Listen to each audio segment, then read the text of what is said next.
This is the Let's Go Win podcast with your host, J.M. Ryerson.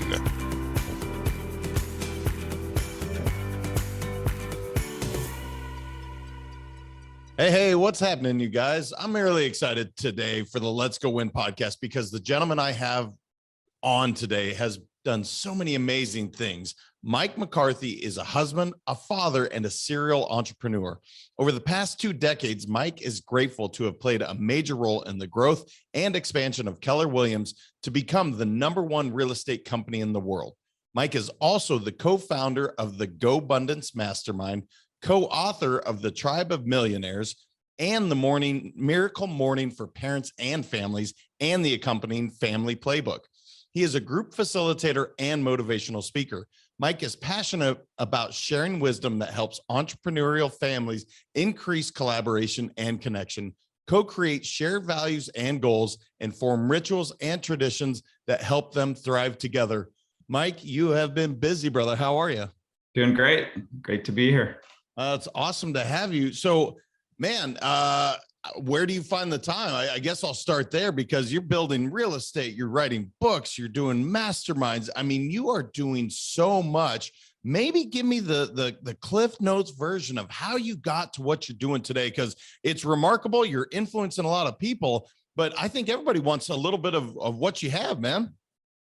Yeah, well, thanks. I appreciate that. You know, I think it's important to remind ourselves that no one succeeds alone. So, you know, the main way that I do that is I create opportunity for other people and I work through a team. I don't need all the glory. I like to give other people opportunity and put the spotlight on them. And that works well because I come up with some pretty good ideas, but I'm not nearly as good at executing those ideas as other people. So I have a great team that's around me, and also great organizations. So Keller Williams is a company that is built for scalability, and it's built to really model out the fact that you can replace yourself at each stage of the business by getting in business with the right people. So I've had the ability to do that a couple of different times in Keller Williams, which has freed up some time to work on some other projects. I also did the same thing with a mastermind group that I co-founded in GoBundance. I was the CEO for 3 or 4 years, and eventually we found somebody who could do an even better job with that role. And so you sort of hire your way out and fire yourself out of these roles along the way. And it's just important to not get too attached to whatever significance you're getting from whatever role you might be in. A lot of times we lie to ourselves, or we have the delusion that no one can do it as good as we can do it. And the truth is that there's always somebody out there who can do it better than we can do it. We just have to be willing to get out of the way. Yeah, man. And that's obviously a remarkable leadership trait that you have, to be able to create something and say, you know what, I started something kind of cool, but maybe there's somebody that can take it to the next level. Talk to me about that specific to leadership, because I think so often we do get such a vested interest and we put our heart and soul into it. And it's like the whole adage of it's only done well if I'm doing it. You clearly don't embrace that. You clearly have an abundance mindset, and we'll talk about GoBundance, but talk to me about where that was shaped, if you've just always been that way, because I think that is a challenge for some people to grab a hold of and say, I can let go of the reins and know that not only will it do as well, but maybe even better. Yeah, well, and it's a mixture of a little bit of luck and a little bit of happenstance, all mixed together. I think, one thing is that I get bored really easily. So I couldn't continually do the same thing over and over again. Like, I would just go nuts. So for me, there's a sort of a internal drive to sort of keep moving on to something new, because I want to experience more of what life has. So, I have that luxury, or that ability to do that, because it's sort of in my DNA. I also think that, there is something to be said for the thrill of watching somebody else grow and win and find a job that they really align with. And so, if I occupy that position, yes, there's probably a lot of ego boosts and accolades that maybe go along with that position, but at what point is it more important to see somebody else receive opportunity and accolades and for you to just sort of fade into the background a little bit? And I think it boils down to, a lot of work I've done on myself. I get a lot of coaching. I invest heavily in my own personal growth and development. And, you always come back to this idea that, the happiest people are the most flexible, who let things sort of flow, let an opportunity come into your world, do what you're able to do with it, and then have the wherewithal to really know when your time has come on that opportunity so that you can sort of move on to whatever your next most logical career step is. And then also, throw down a rope, as my friend says, and help the next person up into that position. Well, one of the themes I'm seeing here, or definitely I'm feeling, is that you surround yourself with really, whether it's like-minded, but certainly driven people that want to succeed. I think so often that can be a challenge. How do you go about finding those people, whether it's at Keller Williams, the Mastermind group, so many of these things that you've brought together? How do you find these people, brother? Because I think so often that can be a challenge for folks building their business or a mastermind group or whatever they're trying to do. You clearly have a knack or a skill for finding these great people. Yeah, I mean, you always have to be on the lookout for great people, and you got to understand what makes someone who you would want to spend time with. For me, it is people who think abundantly. It's people who really just see challenges as temporary obstacles, and they know that they're going to find their way through because they bet on themselves, and they know that they're going to keep growing and keep focusing, and they just don't let any limitations into their life. I have a big issue surrounding myself with people who want to put any type of limitations on me or themselves. And oftentimes, and I'm getting better at not being triggered by that, but oftentimes I'll get triggered by that, and I'll have to slow myself down and really work with somebody in order to help them see that they truly have potential. And so I do a little bit of that, but mostly I want to be around people who already are focused on there not being any limitations, and that, their life is full of possibilities. And, to find those people, you've got to be willing to communicate authentically. I think that a lot of times people don't ask for what they want, and they don't go to the places where they know they can get what they need. And so you've got to go to where successful people are. You've got to go to the training events, the masterminds, the conferences. You've got to show up to those places, and then you have to be willing to engage with people in an authentic way and hold a space for them to become their higher self, their best self, whatever that might be. Because no matter how far we've come with sort of material success in our lives, or even business success, there's always a next level of evolution for us, whether that's energetically or spiritually. And that oftentimes results in sort of a nice little circular motion of we develop ourselves business-wise, material-wise, we chase things, we go get things. And then there's oftentimes a peak of spiritual evolution that comes from that chase.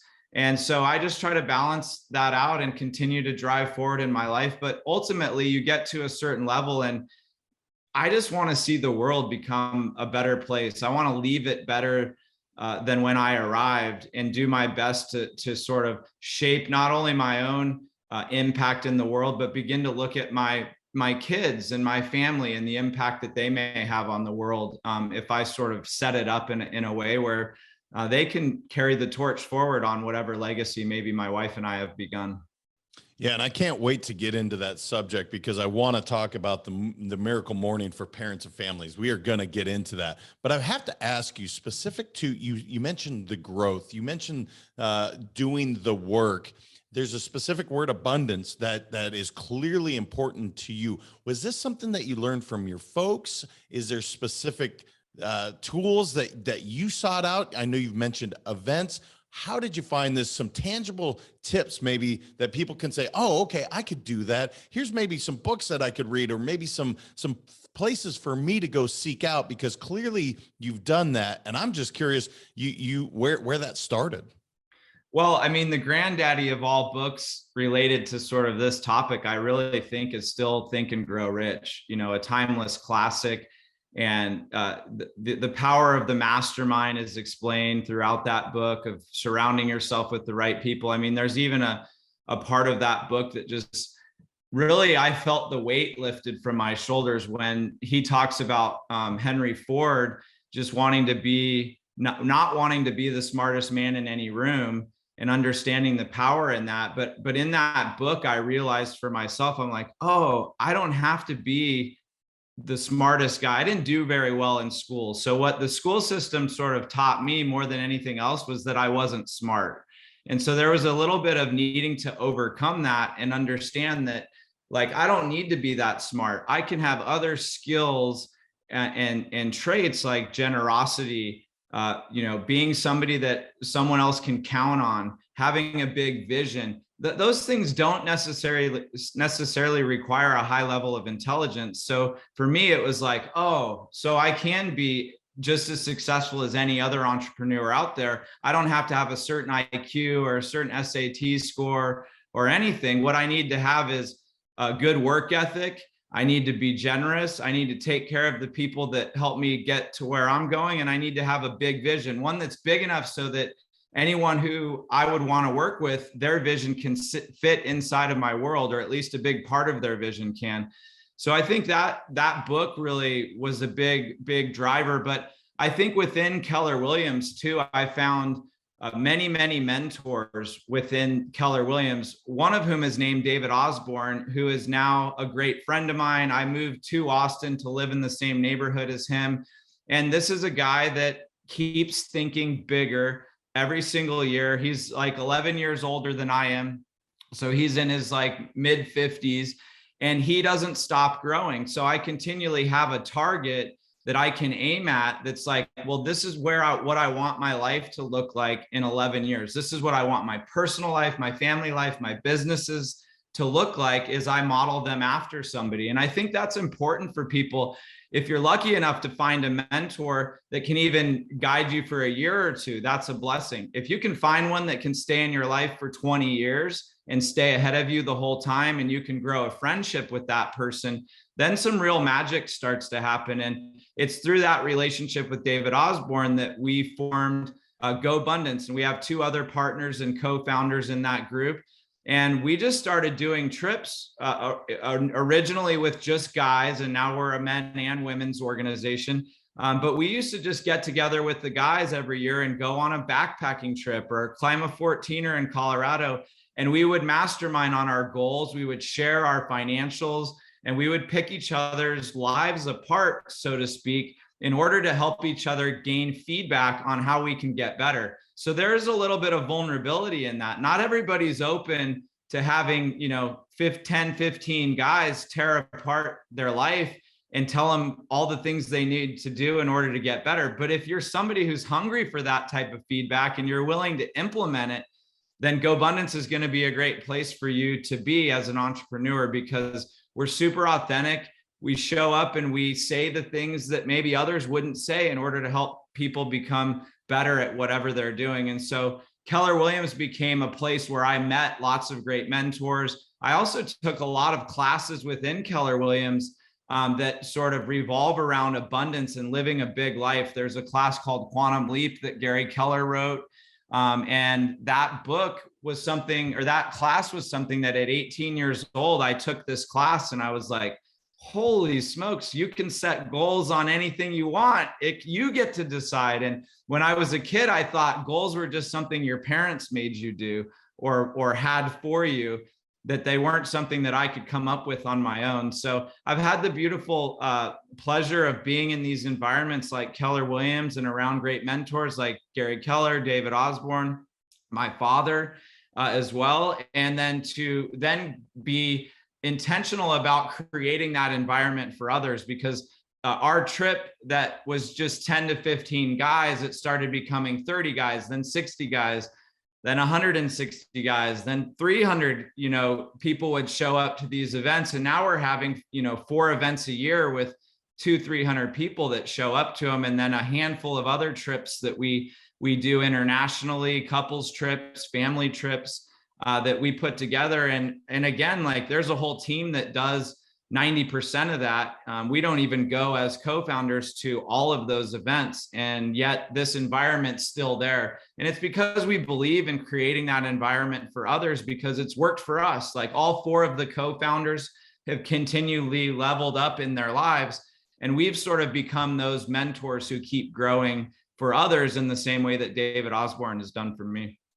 Wow, what an incredible support system to have around you. And I have learned through our mutual, quick shout out to John Clyde, who introduced us, how incredible this company, Keller Williams, really is, how much of a growth mindset this company is. So not that this is even remotely a commercial for Keller Williams, but what a cool company, guys. If you're looking and you're like, man, I need something different, check it out, reach out to Mike on that. So brother, I want to get into you've written a couple books, but specific, I know family, you've mentioned it a couple times. You just mentioned your dad, you mentioned your wife. So the Miracle Morning for parents and families, and then you have an accompanying family playbook. Obviously, I think most people, or a lot of people, have heard of the Miracle Morning. Tell me what this is. Is it a collaboration with Hal? Is it completely separate? What is this all about, brother? Yeah, well, what's really cool is that, Hal has a book series that takes the Miracle Morning and then applies it to all sorts of different areas: entrepreneurship, becoming a millionaire, writers, school teachers, couples. So he's done a great job, sort of in line with like a chicken soup for the soul, of just being able to take his brand and promote it with different authors, and then create new books together as a collaboration. And, I moved to Austin. Hal Elrod was actually one of my neighbors as well. He lived in the same neighborhood as David Osborne and I, until just recently moved out to the country to get some land and do some farming. So we call him Farmer Hal now, which is fun. But it really started as my wife and I went and saw Hal speak. And this was about 8 or 9 years ago. And we thought, wow, the Miracle Morning is great. We had done some morning routine work before, but we sort of saw him speak and got fired up about doing the Miracle Morning. And at the time, my daughter, I think, was 3 years old or so, 2 or 3.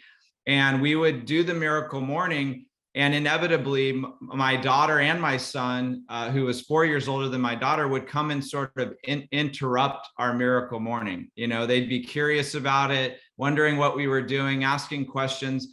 And so we made the decision that we would just include them in what we were doing. In fact, we've made that decision repeatedly throughout our parenthood together, is that rather than do things separately with our children, we really try to bring them along for the journey at every step of the way. And that's become an important value or strategy for us as parents. It also helps us to keep our identity and not revolve our entire lives around our children, but to integrate it. And I think that's been really powerful. So my wife actually sat down with my son, and they developed a Miracle Morning that was for children. And so instead of the SAVERS, which is the acronym that represents the 6 exercises you do for the Miracle Morning sort of for adults, we came up with the CHARMS, which stands for creativity, health, affirmations, meditations, meditation, and service, and exercises in there too. I skipped one. CHARMS, that's in the SAVERS. So CHARMS is creativity, health, affirmations, reading is what I missed, meditation, and service. And what those 6 ideals represent are just things that help you to become a better human being. And they're adapted from the SAVERS, because Hal's idea is that the SAVERS will help save your life. If you want to turn your life around, get to the next level. And my son looked at that and said, well, Mommy, why do I need to save my life? And I think that's kind of important, because children are sort of a blank slate. Like they don't need to save their lives later on if you institute some of these practices early on. So we wrote the book, we released it 5 years ago. And then we just recently rewrote it, because you learn so much about being a parent in 5 years. And we wanted to not only rewrite the book, but we wanted to create a playbook that would help families to go through exercises together that would take them beyond just the miracle morning. So there's also a bedtime routine in the playbook. There's a exercise for setting goals as a family, both at the individual level and at the family level. There's an exercise to create your unique family values so that you can then begin to talk about, articulate, hang them up, and celebrate when a family member is living by the family values. There's a screen time contract in there, which, this is a big deal for a lot of parents these days, is how do you manage screen time? We actually have a contract that's written that we edit, and the kids are allowed to try to renegotiate it with us.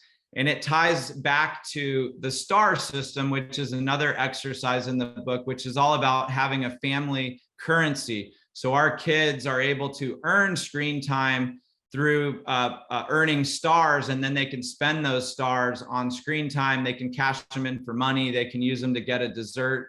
But all of these things that we've done are exercises that we not only use as a family ourselves, but I've led hundreds of families through these exercises over the years at FamBundance events. So GoBundance, when I was the CEO, I decided to bring my family along, like I mentioned earlier.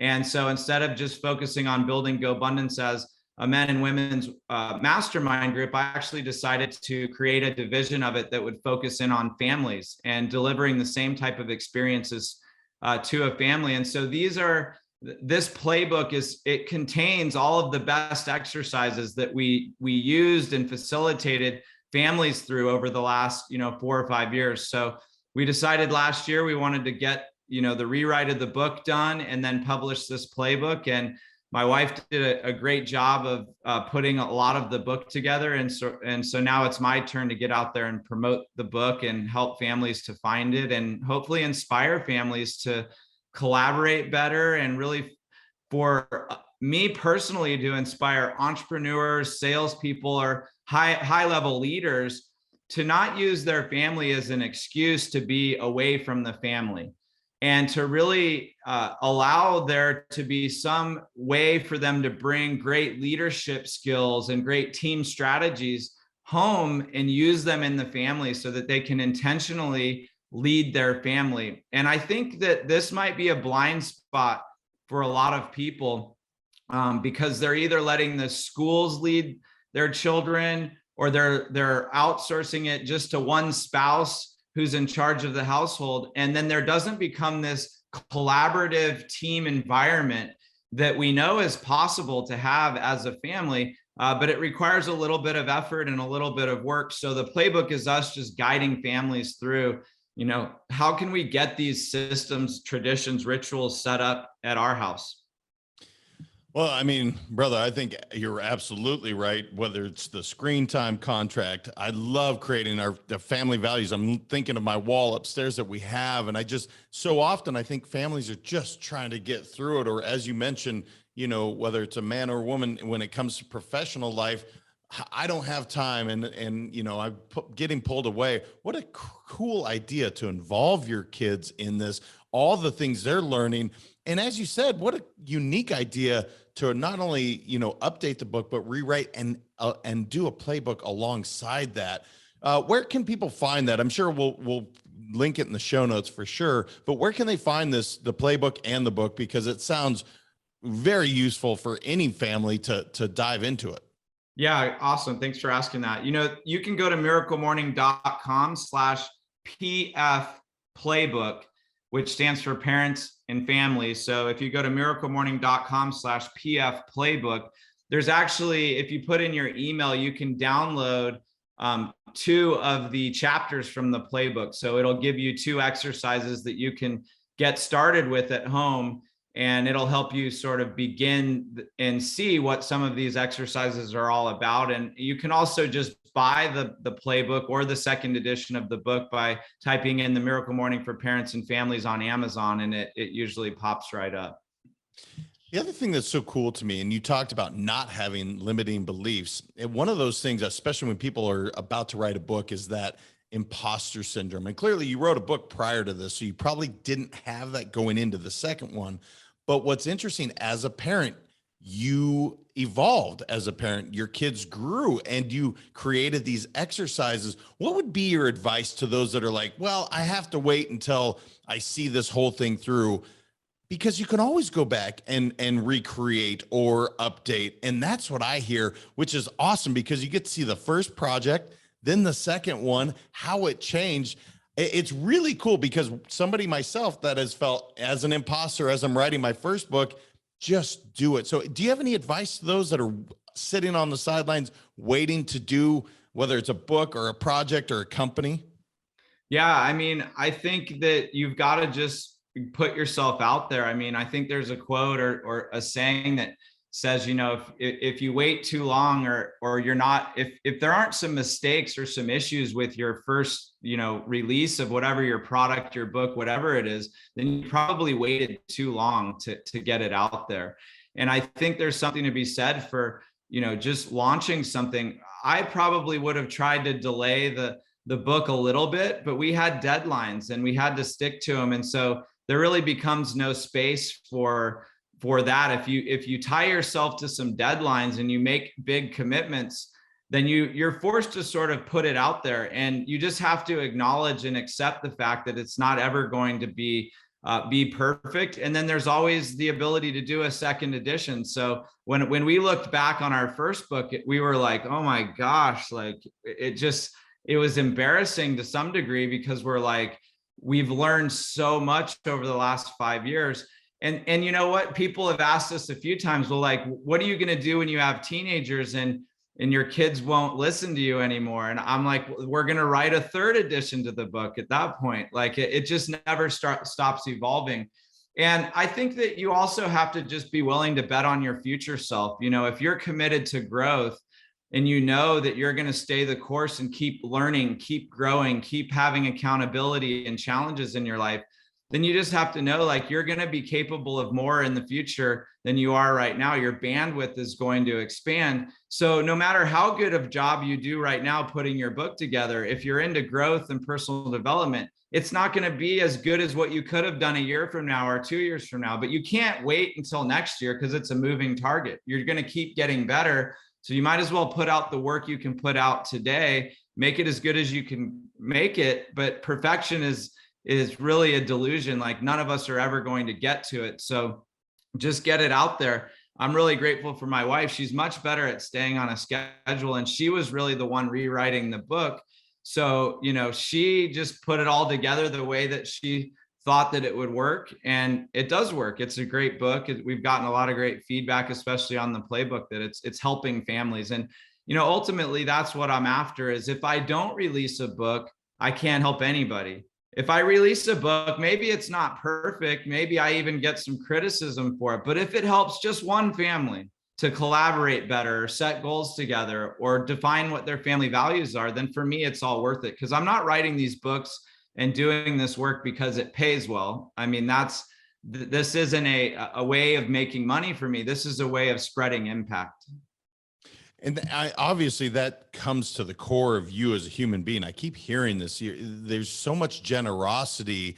And I think this is the idea of abundance, where it's like, you're not only giving, you're receiving. And that's the way it continues to grow. So it is, again, man, I don't know if I have a great question around it. It's something that clearly is in your DNA, where you're right. Writing books, typically that's not all that profitable. I mean, for some it can be, but that wasn't the point. You wanted to share. You wanted people, like you said, to co-create shared values and goals.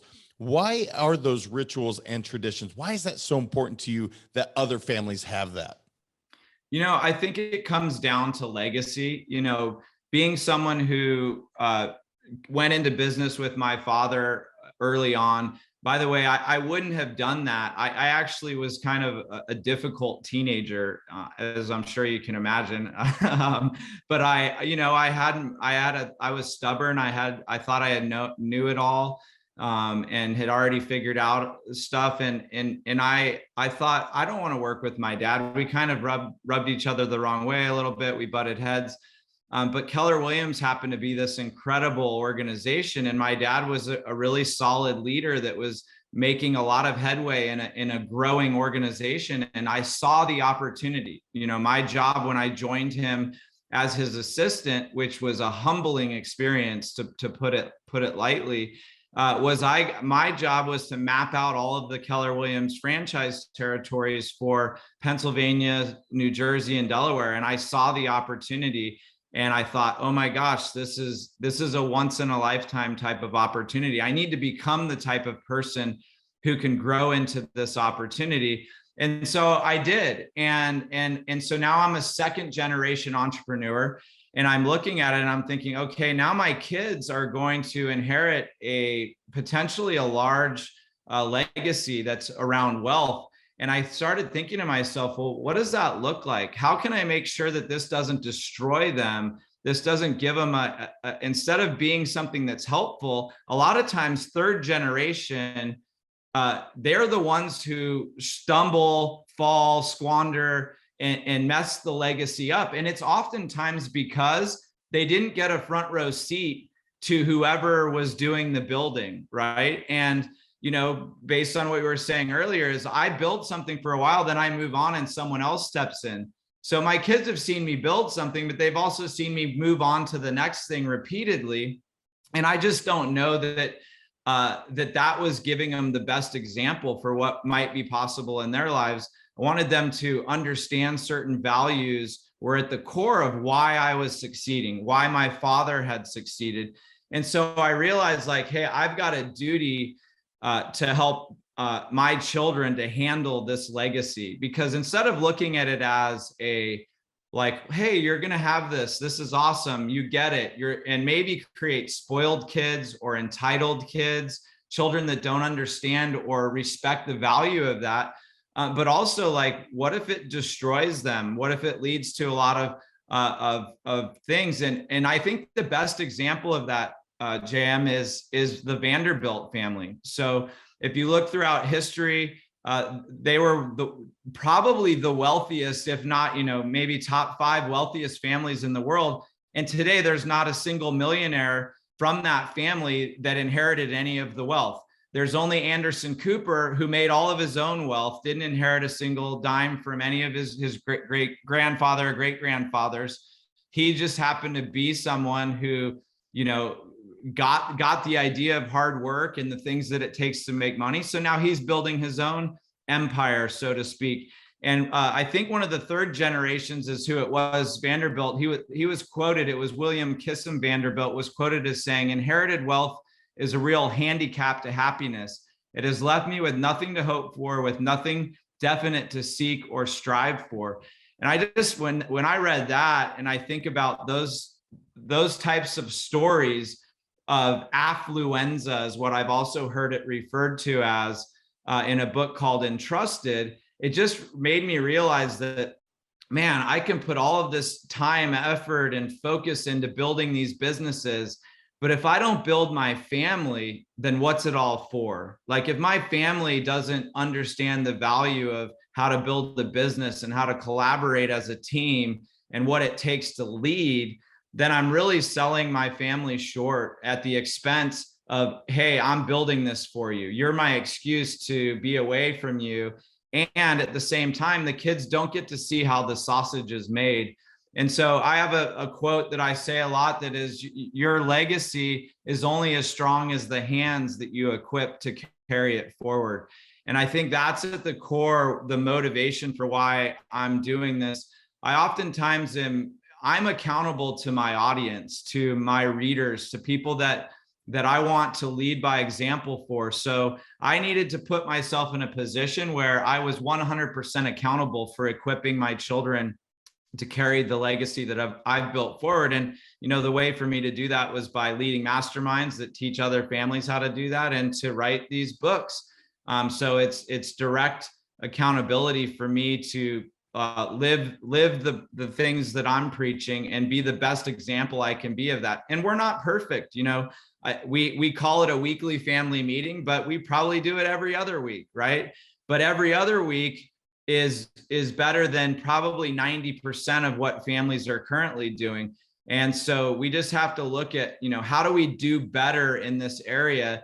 You might not implement all 7 of our exercises from the playbook, but what if you just implemented one? What if you just set goals together as a family? Like, how would that change your family dynamic? And I think we've got to ask those questions of ourselves as leaders. And then we've got to be willing to bring great questions home to our families and collaborate around those questions, whether it's goals or screen time or family stars or whatever it may be, but they're all guided by questions. And then we've got to let our children have a voice in these things. So these meetings and these exercises that we teach, they're highly collaborative, and they embrace what I think is a more modern leadership style of asking questions and collaborating and having everybody's voice contribute to the end product. Whereas I think a lot of the old school leadership, the generation that really my father came out of, it was more command and control. I'm the leader. I have the vision. I have the values. I'm going to tell you what they are, and you're going to just take them on and own them. But we all know that we own the things that we help create much more than the things that are forced upon us. And so that's a big part of these exercises, is teaching that style of leadership.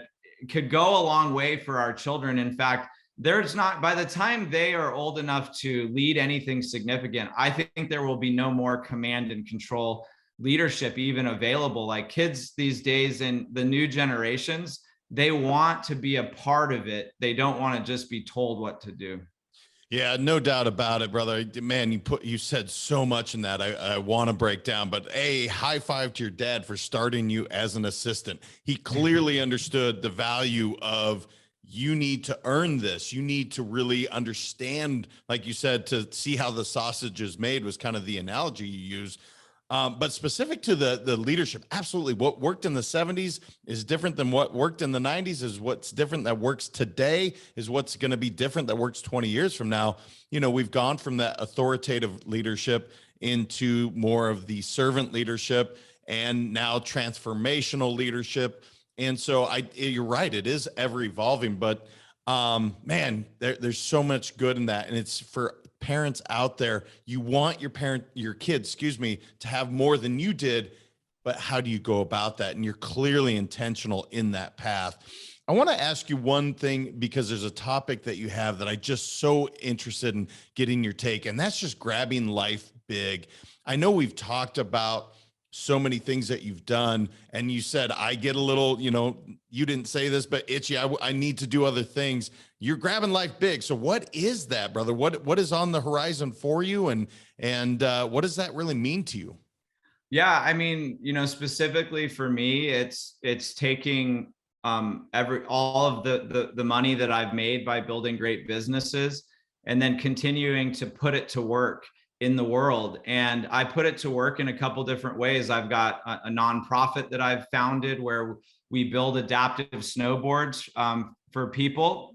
So it's a brand new type of product. We've got a guy named Nick Santanastasso who he was born with hand-heart syndrome. He's a close friend of mine. He has no legs and only one arm and only one finger on his one arm. But we were able to build a snowboard for him and teach him how to snowboard. And now we're beginning to do that with other adaptive athletes and have created a nonprofit around it. I also support a whole lot of charities and initiatives, causes with my money. And then I'm building an investment company. So it's the McCarthy Family Enterprises, and we deploy the capital that we earn in our businesses. And I'm now building a team out to lead that enterprise. So that's sort of my next business pursuit, is turning that into a real business with employees and people that vet deals and go find deals that align with our criteria. And so I'm continuing to sort of pursue the next level of business, the next level of impact. And then at the same time, I'm making sure that I have the space and time to keep growing who I am as a person. So I take a lot of reflective time. I meditate a lot. I've got several health coaches and spiritual coaches, and my wife and I have a relationship coach that we work with. But for me, it boils down to like you said, grabbing life big. what that is all about for me is continually just becoming the best person I can be in every area of my life. So how do I become the healthiest I've ever been? How do I give back at a higher level than I've ever given? How do I have adventures and fun in my life so that I know I'm crossing off my own bucket list adventures? How do I continue to be accountable in my life? Because the bigger your life gets and the more success you have, potentially the less people you have that are willing to hold you accountable, because they're mostly looking to you for guidance, or they work with you and you're their leader in some way. So how do you keep surrounding yourself with people who will call you out on your bullshit and help you to get back on track when you do fall off track? Because we all do, no matter what level of success we're at. And then, how do we cherish the relationships that matter most to us? Because all of the things that I just went over, health, fun, relationships, giving back, those are the pillars of GoBundance.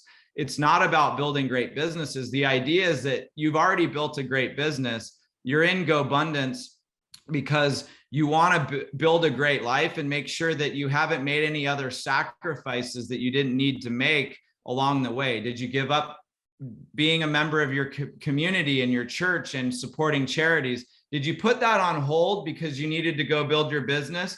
If so, now we're here to tell you it's time to get back to being someone who's generous with their resources.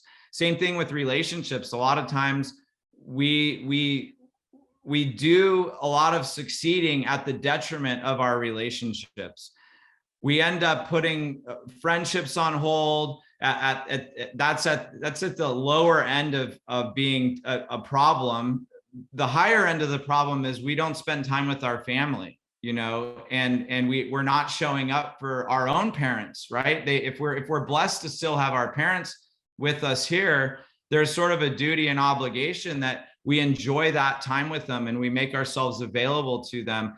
And then we do the same for our kids, and hopefully someday they'll do the same for us. But for me, abundance and this idea of grabbing life big, it's all about being a millionaire in every area of your life. And what does that look like? To me, a millionaire is just, it represents the intentionality, and having a purpose-driven approach to whatever we do. Because you don't generally just find people who magically have become a millionaire without tracking their net worth, understanding where they're actually at, how they can save money or earn more money in order to get there. So we got to bring that same level of intentionality, not only to our finances, but to every area of our lives. I like it. And you're right. At some point, something gets kind of left behind, and it's always time to reflect and bring that back up. Brother, I want to give you the opportunity just to, if there's something I should have asked you, I just didn't know. And you're like, JM, dang it, you have to ask me this. Anything you want to leave the audience with that we haven't touched on already? I'll just share a couple of concepts. Like, one is just based on a quote from Warren Buffett, which is, he was quoted as saying, give your kids enough to do anything, but not enough to do nothing. And I think that really sums up a lot of what I'm talking about here is, I want my children to do bigger and better things than I ever did in my life, right? But I also want them to be really fulfilled. And I definitely want them to understand that there's not an option to do nothing. Like that's not going to be an option for them. They're going to have to build their own lives, find their own mission and vision for their lives, and then go out and achieve that. And there's a book that I mentioned earlier, I think called Entrusted, that also talks about we need to give our kids the flint and the kindling, but not the fire. And so I think I would just challenge anybody who's building businesses, has assembled, any amount of wealth, that they really consider, like, how are you going to transfer that wealth to your children in a way that it'll become their flint and kindling, and not giving them the fire?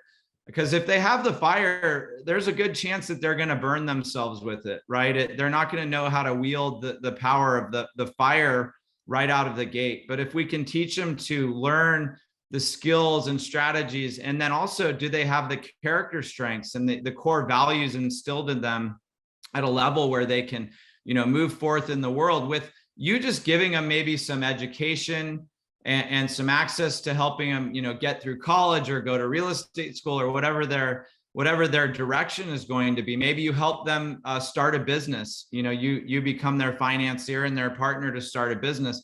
But what you don't give them is just unabated access to wealth, because that's really what's going to create a Vanderbilt type scenario.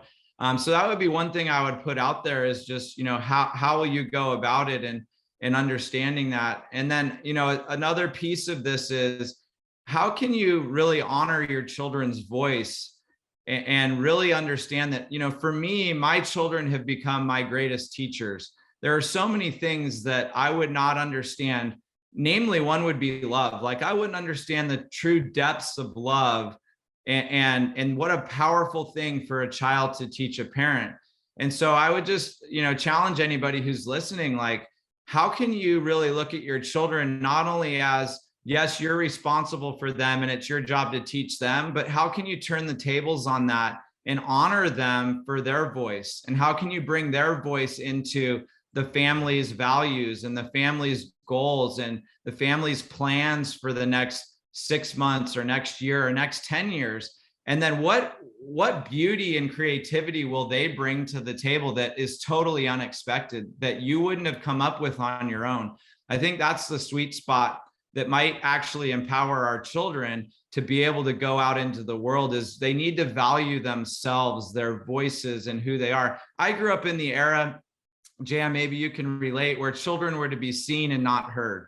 Mm-hmm. And I think that, luckily I was able to do well in spite of that idea. But I think there was a part of me that felt a bit defeated by that. Like, hey, I felt connected to something that was powerful as a child that eventually the world severed for me. And I think what we can do is help children to keep that connection as they grow and not have to sort of save their life, as we talked about with my son Tyler and how they created the charm. So those are a couple of things that I just am passionate about, and I appreciate the opportunity to just share those in the effort to maybe impact a couple of people with those words. No, I love it, man. Look, the world's evolving, and we as human beings, as parents, as children need to, and I think it's awesome. So, brother, where would be the best place for listeners to connect with you online to learn about all these things that you're doing? There's so many, whether it's Keller Williams, the Go Abundance, it's the Morning Miracle for the family. There's just so much that you have going on. Where's the best place for them to connect with you? So you can find me at gomikemccarthy.com. You can also find my wife's blog at gratefulparent.com, where she posts a lot of parenting resources and things that are related to our family masterminds.